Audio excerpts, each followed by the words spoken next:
Cinema hit అండి. Cinema hit ఓకేనా? Super duper block buster అని చెప్పు మీడియాకి. Cinema block buster hit. బలవంతం కాదు బ్రో. నేను ప్రభాస్ ఫ్యాన్, నేను విజయ్ దేవరకొండ ఫ్యాన్ కాదు. సినిమా సూపర్ ఉంది. 100 మంది పాజిటివ్ టాక్ చెప్తే ఈయన నెగిటివ్ టాక్ చెప్తున్నాడు. అంటే ఈయన కావాలని చెప్తున్నాడు. అర్థమైందా? ఇగో సత్యదేవ్ అనే క్యారెక్టర్ ఎలా ఉంటుంది సినిమాకి వెళ్ళి చూడు. మన అన్నుండ వెంకీ అన్న క్యారెక్టర్ చూస్తే బాహుబలిలో ప్రభాస్ ఉంటాడు కదా, వైట్ షర్ట్ వేసుకొని బ్లడ్ వేసుకొని ఆ లెవెల్లో ఉంటాడు. నువ్వు రా అన్న ఇంకోసారి ఇలాంటి మూవీకి చెప్పావనుకో మాత్రం బాగోదు. ముందుగా చెప్తాను, నెగిటివ్ టాక్ చెప్పకు. 200 కోట్లు పెట్టి మూవీ వేసేసి నాగవంశీ. నేను చాలా మంది చెప్పారు, ఎవరు చెప్పలే, నువ్వే చెప్పాను, నేను చూస్తూనే ఉన్నా. గుడ్ న్యూస్ చెప్తున్నారు. నెగిటివ్ మీడియా మీకు నెగిటివ్ చెప్పారా? మార్చేయడం కాదు, మూవీ నేను చూసాను, నచ్చింది. ప్రభాస్ ఫ్యాన్ చెప్తున్నాను. అందరికి నీకు నచ్చడం లేదు కదా. ఎందుకు నచ్చదు బ్రో? ఎందుకు నచ్చదు? అరే అందరూ మేడం గ్లామర్ ఎలా ఉంది? నీ గులాబ్ జామున్ గలంత అయిపోయింది లోపల చూస్తే. అర్థమైంది? నేను అది చెప్పట్లా, అందరూ నీలాగే చెప్పట్లేదు.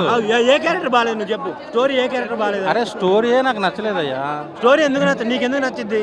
ఇప్పుడు నీకు నచ్చి ఉండొచ్చు, నాకు బుర్రలేదు అందుకే నచ్చట్లేదు. సార్ ఓకే, అలాగే మూవీ చెప్తున్నారు చాలా మంది. ఫ్యాన్స్ చూసారనుకో, అన్నా దమ్ముల బౌండింగ్ అయితే అదిరిపోయింది బ్రో.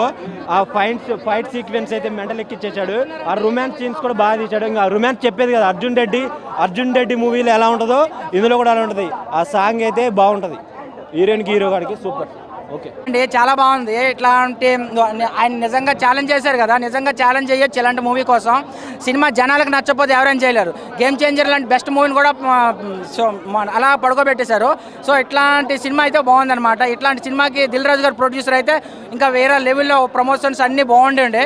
ఈ సినిమాకి హీరో కన్నా విలన్ కొంచెం హైలైట్ చేశారు, అది కొంచెం మైనస్. హీరోయిన్కి అసలు క్యారెక్టరే లేదు, అంటే ఎక్కువ ఇవ్వలేదు ఆమెకి స్పేస్. ఇందులో హీరో సత్యదేవ్ గారు, విజయ్ దేవరకొండ నువ్వా నేను అనేటట్టు సినిమా తీశారు. చాలా బాగుంది. ఒకరంటే ఒకరు. సత్యదేవ్ గారు మీరు మళ్ళీ అప్పుడు బ్లఫ్ మాస్టర్లు ఎలా ఉన్నారు, ఇప్పుడు అలా ఉన్నారు. సో బ్లఫ్ మాస్టర్ 2 తీయండి, కంపల్సరీగా సూపర్ డూపర్ హిట్ పడుతుంది మీకు. విజయ్ దేవరకొండ గారు ఛాలెంజ్ చేశారు కదా, 100% ఛాలెంజ్ చేయాల్సిన మూవీ అనమాట. చాలా బాగుందండి. విజయ్ దేవరకొండ కింగ్డమ్ గౌతమ్ తిరుగు డైరెక్షన్లో మామూలు కంబ్యాక్ భయ్యా, వేరే కంబ్యాక్. సినిమా మాత్రం హాట్సాప్. 100 కోట్లు పక్కా చెప్తున్నా, 100 కోట్లు పక్క. ఈ సినిమాతో విజయ్ క్యారెక్టరైజేషన్ కానీ, భాగ్యశ్రీ క్యారెక్టరైజేషన్ కానీ, సత్యదేవ్ కానీ చాలా అంటే చాలా అద్భుతంగా చూపించాడు గౌతమ్ తిరునూరి. బీజే మాత్రం అదిరిపోయింది భయ, హ్యాట్సాప్ చెప్పుకోవచ్చు ఆంటీకి. ఈ సినిమాతో కంబ్యాక్ పక్క చెప్తున్నా కదా. శివ సూరి అంతే, మామూలు సినిమా మాత్రం. కింగ్డమ్ మూవీ చూసిన మూవీ అయితే బాగుంది. మూవీ బీజిఎం పరంగా, ఎలివేషన్ సీన్స్ పరంగా, ఎమోషనల్ సెంటిమెంట్స్ సీన్స్ పరంగా మూవీ ఆ పరంగా అయితే మూవీ అయితే బాగుంది.